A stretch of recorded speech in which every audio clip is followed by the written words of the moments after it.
मैं doctor Shivani करवाड़े मटेरा India private limited में आप सभी का हार्दिक स्वागत करती हूँ। तो आज हम बायोचार के बारे में जानेंगे। तो बायोचार एक कार्बनिक पदार्थ है जिससे हमें खेती में बहुत लाभकारी होता है, उसके साथ ही वो पर्यावरण के लिए भी अच्छा होता है। तो सबसे पहले हम देखेंगे खेती के लिए कैसा फ़ायदेमंद होता है। तो बायोचार एक ऐसा पदार्थ है जिसमें तरह तरह के पोषक तत्व होते हैं, जैसे कि कार्बन, नाइट्रोजन, फॉस्फोरस, पोटेशियम, उसके साथ ही उसमें सिलिकॉन, सोडियम, कैल्शियम ऐसे पोषक तत्व होते हैं जो हमारी खेती में पौधों के लिए ज़रूरी होते हैं। इन सभी फायदों के अलावा बायोचार जो है वो कार्बन सिक्वेस्ट्रेशन में भी मदद करता है।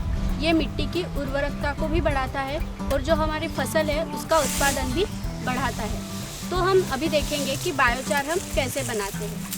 तो बायोचार बनाने की प्रक्रिया में हमें सबसे पहले ये जो पौधों के अवशेष है, खरपतवार है, वो सभी एक जगह पे इकट्ठा करनी है। तो बायोचार बनाने की प्रक्रिया में हमें सबसे पहले ये जो पौधों के अवशेष है उसके साथ ही जो खरपतवार है उसको एक जगह पे इकट्ठा करना है। तो ये सभी पौधों के अवशेष है और अभी हम जानेंगे कि उसके लिए गड्ढा कैसे बनाते हैं। तो बायोचार बनाने के लिए हमें गोलाकार एक खड्डा बनाना है।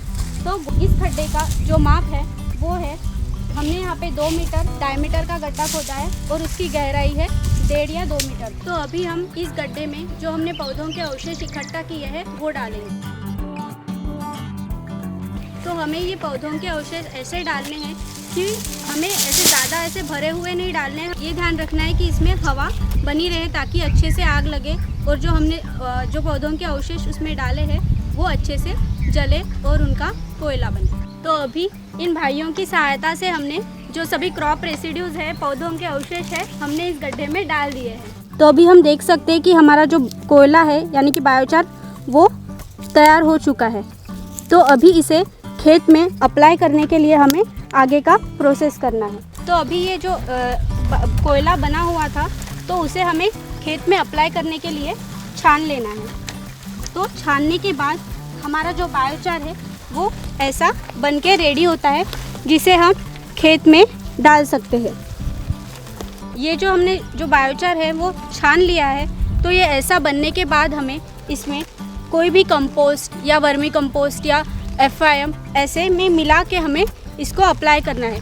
तो खेत में अप्लाई करते समय हमें इसको एक्टिवेट करना है। तो एक्टिवेट करने के लिए हमें इसमें काऊ यूरिन मतलब गोमूत्र और FIM कंपोस्ट को मिक्स करके हमें इसे खेत में डालना है। और खेत में डालते समय हमें ये याद रखना है कि हमें अगर हमने 50 किलो बायोचार लिया है तो हमें 50 किलो वो FIM या कंपोस्ट लेना है। तो ये जो बायोचार है वो हमें 1 एकड़ खेत में 30 क्विंटल तक अप्लाई करना है, जिससे कि हमारे फसल का उत्पादन बढ़ेगा, उसके साथ ही मिट्टी की उर्वरकता बढ़ेगी और जो कार्बन सिक्वेस्ट्रेशन है वो भी होगा।